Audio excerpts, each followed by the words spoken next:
nin abwaana wuxuu yiri qarjajaba ingegan yay batrool ugu qabeeyeen anna qiimahay waa inaan qaraf ku daara annaga Soomaalihan miya waxna khuseeyo ma wax nagu dabaqaya ma waxaan qaadanayna ma wax sinaba naloogu matalay ama na saameyn doono ama ku dhaqmi doono ma jabada wadaniga xoreynta Ogaadeniya Jooxo ayaa bayaan ka soo saartay shir maalmihii u dambeeyay ka socday magaalada Addis Ababa shirkaasi oo loogu yeeray inuu yahay shir weyne qaran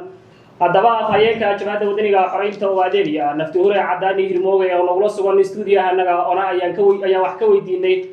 bayaankaasi uu soo saaray ururka iyo waxa uu daaran yahay shir weynahaasi ka socda magaalada Addis Ababa afhayeen soo dhaw bismillaah alxamdulillaah waan dhawahay aad u mahadsantihiin shirkan loogu yeeray shirka wada tashiga Itoobiya shir wada tashi oo Itoobiya ma aha shirarka noocan oo kala meel kama shabaho kani adduunka shirar dib u heshiisiineed shirar wada hadal loogu magac daray oo dhibaatooyin daleed lagu xalinayo adduunka ka dhaxay tusaalayaal badan jira totally sal iyo baar wuu ka garmarsan yahay shirkan wuxuu shir ay BB qabsatay shir xubna xisbiga BB ay soo diyaariyeen xubna xisbiga BB ay soo xuleen xubna xisbiga BB oo xisbigoodu soo xulay oo dadweyne matalayaan leeyahay iyo dad shacab ah waxa la idinku siinayaa sahay aad la yiri oo qoomiyadaha sinaba xiriir oo lahayn arin xisbi wato nin kaliya wato jaangoyn siyaasi oo cimriga loogu dheeranayo taliska meesha jooga iyo xisbiga meesha jooga oo marin habaabina oo totally sharciyad national dialogue iyo wada hadal guud iyo qoomiyadaha iyo shucuubta iyo dareenkooda iyo codkooda iyo ra'yigooda midna xambaarsan weey waxaan leedahay afartii kule ergadahayd ee shirkaasi ka qayb gashay 40 kun ba waxay ahaayeen dad xisbi oo BB afar kun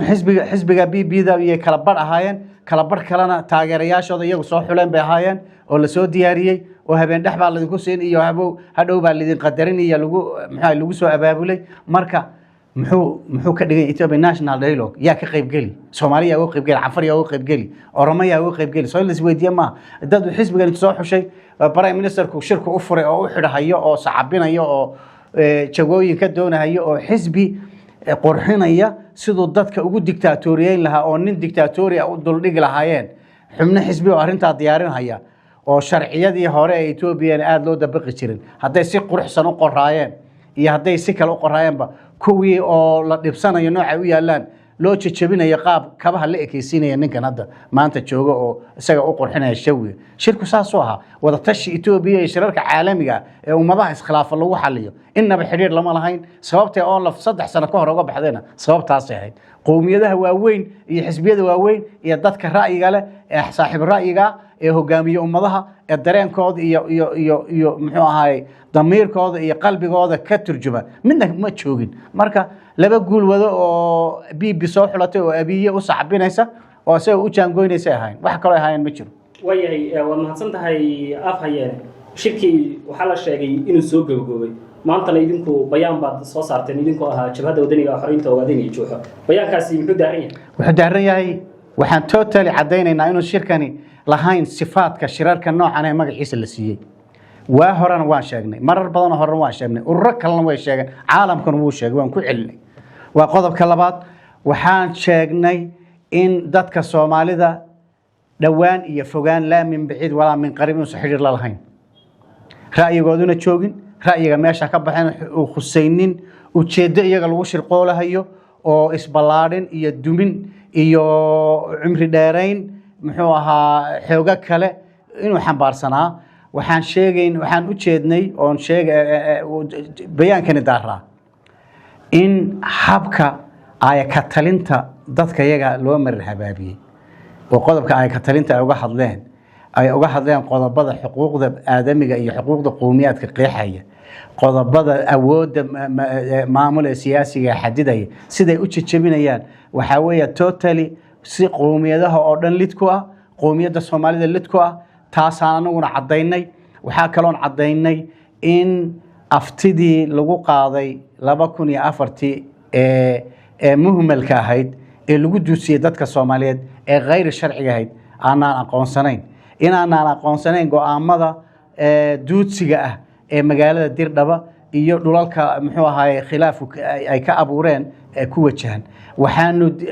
cadaynaynaa oon diidanahay in dowladda Ethiopia isku sheegta inay maanta ay ku doodo in xuduudkeedu badda cas yahay iyadoo dhulal Soomaaliyeed oo badan xaqirayso annagoo diidaneen 2004 aftadii beenbeentahay dadka Soomaaliyeed muxuu ahaayay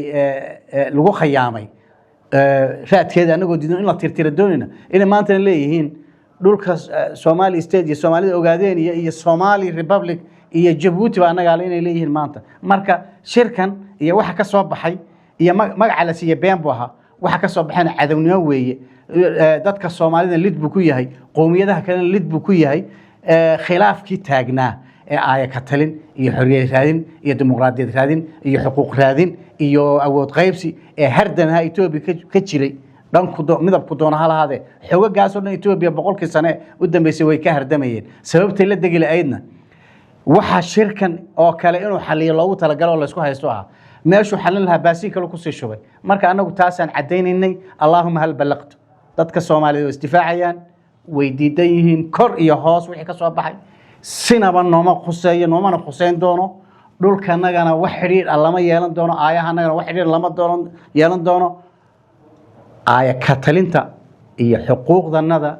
madax banaani iyo ismaamulid aan leenahayna wax dood gali kara ma la dood Ethiopia wala dood qoom kala wala tu Afrikaana wala tu caalamka wax galaya ma aaya ka talintana waa xaq dabiici ah oo Ilaahay siiyay ummadaha annagaana difaacanayna waligan wax bedeli kara oo qaabka ay u taalo iyo doonista aan doonayn wax ka bedeli karana ma jiro taas aan cadaynayna hay afayeen sagaashan iyo afartii sidan oo kale waxaa jiray axdi qarameed la qoray aanad ka biyo diideen idinku jabhadda wadaniga xoreynta ogaadeen iyo jooxo ilaa markii dambe ay sababtay inaad qori qaadaan halgan hubaysan dib aad u bilowdaan ma la oran karaa haddana halkii waxa la taagan yahay 94 meel aad uga xun bay taagan tahay 94 ay ka talin baan ogol lahay heer go'itaan baan ogol lahay waxa la diidanaa wuxuu ahaa go'aanka qolo kaliya ku xidhan iyo group kale iyo baarlamaan aan deegaankeena ahayn iyo dadkeena ahayn ku xidhan yaa la diidanaa intii barigii la diidanaa yay si tirayaan xaqa ay ka talinta dadyowga gaar ahaan anaka Soomaalida nasaaran يا شر إثيوبيا لو جديدي أو حقنا اللي ذكر قاضي وحاول يحكوا دوديان مركا إثيوبيا دجال كل بعد أدوك كذب إثيوبيا وليد إلا ما أنت نبض ما ينعرض إريتريا كقاضي تكرار بعد قالمي سومالي بعد قالنتي حفر بعد قالنتي كمبيل بعد قالمي أوروم بعد قالنتي بنشانغول بعد قالمي وحد قالمي سيدامو وماذا حقوق دودي آية كتلين تودي اسمام الكود iyo awood qaybsiga iyo karaamadooda iyo dhaqanka iyo hidaha iyo afka iyo maxaa hayay ismaamulada la dul saaran yahay dul saarnimada ay diidanayeen tii in ba maantana lagu soo celiyay oo xuquuqoodii dib looga sii muxuu ahay looga yareynaya marka taa darteed baa waxaan leeyahay nin abwaana wuxuu yiri qarjajaba ingegan yay batrool ugu qabeeyeen anna qiimahay waa inaan qaraf ku daara hadda maamulka BBdu khilaafaadka Ethiopia xaaba oo batrool ku shubay buu noqon wayna shid doontaa hadda bashida Ethiopia shidsaneyd oo ayna dagaal sokeeyay iyo burbur badan ayna ka maqnayn hadda tan way si ololinaysa xaqiiqadu sidaa weeye annaga Soomaalihan miya waxna khuseeyo ma aha wax nagu dabaqaya ma waxaan qaadanayna ma wax sinaba naloogu matalay ama nasaameyn doono ama ku dhaqmi doono ma inta aan badoonina cadeen way ma santaa afay hadiya ma santaa